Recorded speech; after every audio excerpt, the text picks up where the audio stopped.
तो जय हिंद दोस्तों, आपका अपने चैनल यस की हम स्टडी पर एक बार फिर स्वागत है। बहुत ही महत्वपूर्ण वीडियो के साथ आपके सामने हाजिर है। यहाँ पर देखिए हम बात क्या करेंगे, अच्छी तरीके से आपको बताएंगे और समझाने का प्रयास करेंगे मेरे प्यारे बच्चों। अगर आप कक्षा 12 इंग्लिश की तैयारी कर रहे हैं, किसकी, इंग्लिश की तैयारी कर रहे हैं, तो यहाँ प्रोज के जितने भी इंपॉर्टेंट क्वेश्चन हैं आपके लिए, उन सारे क्वेश्चन की बात करेंगे और आपको अच्छी तरीके से समझाने का प्रयास करेंगे। यहाँ पर देखिए 95% आपके यही प्रश्न आने वाले हैं जो आपको एग्जैक्टली यहाँ पर हम बताने वाले हैं मेरे प्यारे बच्चों। अगर आप 2023 बोर्ड की तैयारी कर रहे हैं तो यह वीडियो सिर्फ आपके लिए है, और आप अगर यूपी बोर्ड की तैयारी कर रहे हैं तो यह वीडियो आपके लिए है, ठीक है। और इसकी पीडीएफ की बात करेंगे मेरे प्यारे बच्चों। पीडीएफ कहाँ मिलेगी? पीडीएफ आपको मिल जाएगी यस की हम स्टडी का जो ऑफिशियल टेलीग्राम चैनल है। क्या है? ऑफिशियल टेलीग्राम चैनल है, वहाँ पर आपको इसकी पीडीएफ मिल जाएगी और वहाँ से आप लोग डाउनलोड करके अच्छी तरीके से पढ़ लेना है, ठीक है। चलिए क्वेश्चन देखिए, क्वेश्चन क्या है आपके लिए, very very most important question है और आपके लिए बहुत ही महत्वपूर्ण क्वेश्चन है, ठीक है। क्वेश्चन क्या है? whom did M. Hamel blame for the ignorance in studies and why? पढ़ाई में अज्ञानता के लिए एम हेमल ने किसे दोषी ठहराया और क्यों? यानी पढ़ाई में अज्ञानता के लिए एम हेमल ने किसे दोषी ठहराया और क्यों, ठीक है। ऐसा क्यों था कि पढ़ाई में जो अज्ञानता थी उनके लिए, ठीक है, तो उसमें हेमल ने किसे दोषी ठहराया और क्यों, ठीक है। तो चलिए यहाँ पर हम समझते हैं, पूरी जानकारी इसकी लेते हैं मेरे प्यारे बच्चों, ताकि आपको अच्छी तरीके से समझ में आ जाए। यहाँ पर देखिए क्या होगा, अच्छी तरीके से हम आपको समझाने वाले हैं। M. Hamel blamed the parents for the neglect of learning on the part of boys like friends because, यानी कि M. Hamel ने blamed the parents को क्या किया? blame किया था for the neglect of learning on the part of boys like friends because, जैसे कि जो बच्चे क्या करने थे कि वो फ्रेंड्स को लाइक करते थे, उनको पेरेंट्स क्या थे कि उनको क्या करते थे, उनको जो लर्निंग थी उससे क्या करते थे? अलग रखते थे, नेग्लेक्ट कर देते थे, ठीक है। और दे वांटेड देम, वे चाहते थे कि the work to earn some money instead of focusing on education, यानी कि वे क्या चाहते थे कि वो मनी को क्या करे? कमाएं ऑन द एजुकेशन, ठीक है, ऑफ फोकसिंग ऑन एजुकेशन पर, ठीक है। वे पैसे को कमाकर एजुकेशन पर या लगाएं, ठीक है।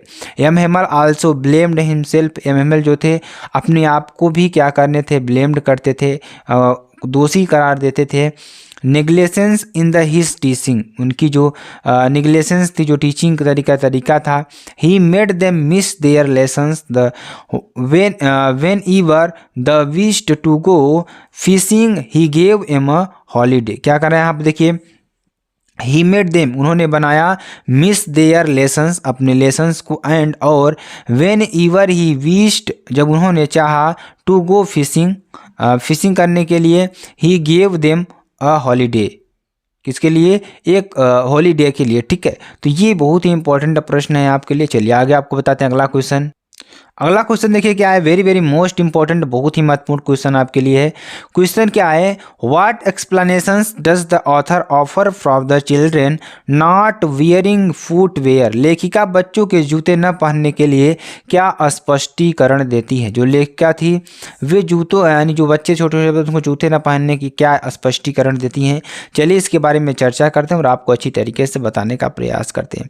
यहाँ पर देखिए द लैक ऑफ मनी, यानी कि जो पैसे की जो कमी थी, इज वैलिड एक्सप्लेनेशन, क्या थी? एक वैलिड एक्सप्लेनेशन थी, एक वैलिड यानी कि मतलब एक अच्छा, यानी कि एक जो उसके लिए जो उपयोग हो सकता है, उसके लिए क्या था कि उसके लिए एक अच्छा एक्सप्लेनेशन था, उदाहरण था।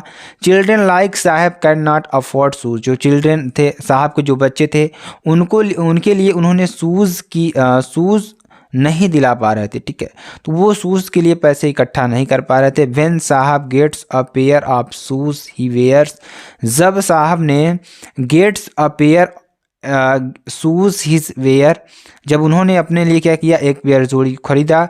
तो वन एक्सप्लेनेशन इज दैट, यहाँ क्या बताता है कि it is become a tradition of them to stay where foot, क्या है? But the writer doubts it, ठीक है। क्या कर रहा है कि उनको इस ट्रेडिशन में आना चाहिए, इस पोशाक में आना चाहिए, बट लेकिन द राइटर डाउट्स, लेकिन लेखक इस पर क्या करता है? संदेह करता है, ठीक है। तो ये very very most important question है। चलिए अगला क्वेश्चन देखिए आपके लिए क्या है, बहुत ही इंपॉर्टेंट है, ठीक है।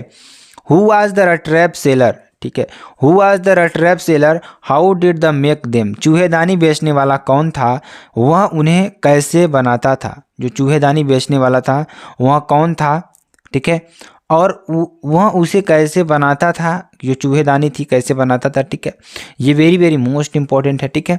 चलिए इसको हम अच्छी तरीके से पढ़ते हैं। देखिए, the rat trap is the story of peddler, यानी जो स्टोरी थी क्या थी, जो चूहेदानी थी एक स्टोरी है, किसकी, पेडलर की एक स्टोरी है। Who used to earn his living by selling small rat traps, वहाँ क्या करता था, अपने जीने के लिए क्या करता था, छोटे छोटे रट रैप्स चूहेदानी को बेचता था, उसको वायर से बनाता था, किससे, मेड ऑफ वायर, जो वायर से बनी होती थी। सिंस हिज बिजनेस, जो उसका बिजनेस था, वाज नॉट प्रॉफिटेबल नहीं था। ही रेजोरेटेड, क्या he resorted to begging and petty theory, ठीक है, क्या थी उसके लिए, क्या था वह उसके लिए प्रॉफिटेबल था, उसके लिए जो बिजनेस था वह उसके लिए जो उतना ज़्यादा प्रॉफिटेबल नहीं था, उतना ज़्यादा इसको आमदनी नहीं होती थी। He resorted to begging and petty theory, nobody treated him with kindness and respect, कोई भी उसको रिस्पेक्ट से या सम्मान के साथ या दयालुतापूर्वक कोई नहीं देखता था, ठीक है। तो ये बहुत ही इंपॉर्टेंट आपके लिए। चलिए आगे आपको बताते हैं अगला क्वेश्चन। अगला क्वेश्चन देखिए क्या है, वेरी वेरी मोस्ट इंपॉर्टेंट ये भी है और बहुत ही इंपॉर्टेंट है आपके लिए, बहुत बार एग्जाम में आ चुका है प्रश्न, ठीक है।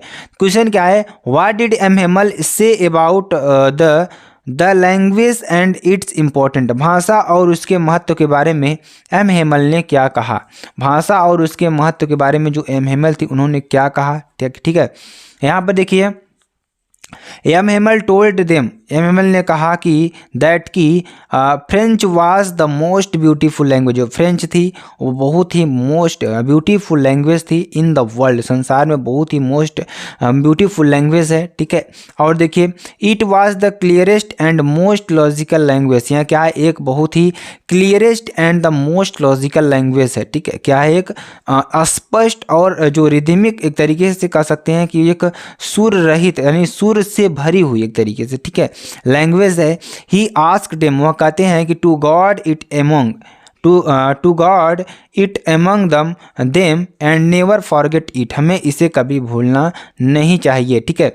He gave a reason also when people were involved, ठीक है, यानी कि जब लोग इसका कारण पूछते थे, वर इंसॉल्व्ड, ठीक है, as long as they held fast to their language they had to key to their prison, क्या है, उनकी स्वतंत्रता का क्या था, वो एक उदाहरण था, ठीक है। तो जो भाषा थी बहुत ही इंपॉर्टेंट थी और बहुत ही महत्वपूर्ण भाषा थी आपके लिए, फ्रेंच भाषा है, ठीक है। तो चलिए अगला क्वेश्चन देखिए, वेरी वेरी मोस्ट इंपॉर्टेंट क्या है आपके लिए, ठीक है। What was the meaning of garbage for children, what did they find it in it, कहने का मतलब बच्चों के लिए कूड़े का क्या अर्थ था, उन्हें इसमें क्या मिलता था, ठीक है। तो बच्चों के लिए कूड़े का क्या अर्थ था, उन्हें इसमें क्या मिलता था, चलिए इसके बारे में चर्चा करते हैं, ठीक है। तो small children look for something valuable in heaps of garbage, यानी कि जो छोटे बच्चे थे वो क्या करते थे, वैल्यूएबल हीप्स इन गार्बेज यानी कूड़े करकट में क्या करते थे, एक कुछ वैल्यूएबल चीज़ को खोजते थे। They expect to get some coin, वे जैसा आशा करते थे कि कुछ कॉइन उनको मिल जाए।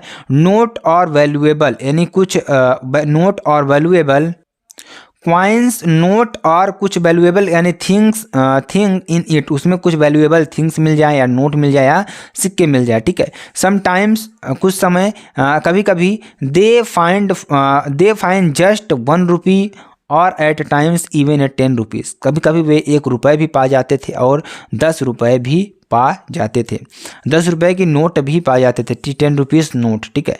This gives them a hope to find more, वे हमेशा उम्मीद करते थे कि आशा करते थे कि वे अधिक पाएँ। 10 for children garbage is source of wonder, जो कचरा था उन जो कचरा बीनने वाले लोगों के लिए क्या था, एक आश्चर्य था, एक तरीके से वंडर था, ठीक है। चलिए अगला देखिए, अगला क्वेश्चन क्या है, वेरी वेरी मोस्ट इंपॉर्टेंट ये भी है। How deep was the pool, pool कितना गहरा था, ठीक है।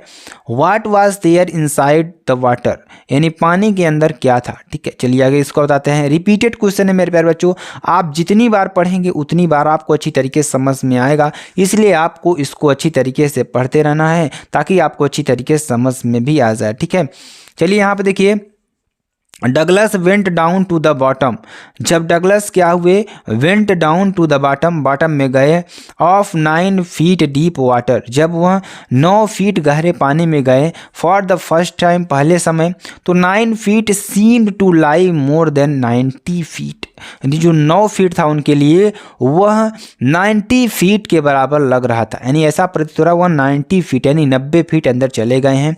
ही ग्रीव पिनकी, वह क्या करने थे, वे पिनकी महसूस करते थे। Before he could touch the bottom, वह क्या करने थे, बॉटम को टच करने वाले थे। He lungs were about to burst, जैसे उनका लंग्स क्या हो गया, बस्ट हो गया या भर गया पानी से एक तरीके से। ठीक है, ही फेल्ट पैरालाइज्ड, उन्होंने क्या किया, पैरालाइज्ड महसूस किया। He was worried in the water, वो पानी में क्या हो गए, परेशान हो गए। His breath was gone and terror overpowered his heart, यानी जो उनकी सांसें थी वो रुक गई थी और उनको उनका जो धड़कन था, जो दिल की धड़कन थी उनको क्या कर रही थी, डरा रही थी। ठीक है, तो मेरे प्यारे बच्चों ये इंपॉर्टेंट क्वेश्चन थे आपके लिए जो आपके एग्जाम के लिए बहुत ही महत्वपूर्ण है। तो अगर आपको वीडियो पसंद आती है आप चैनल को लाइक शेयर कमेंट सब्सक्राइब जरूर कर सकते हैं। फिर मिलते हैं नेक्स्ट वीडियो में नए टॉपिक के साथ, तब तक के लिए जय हिंद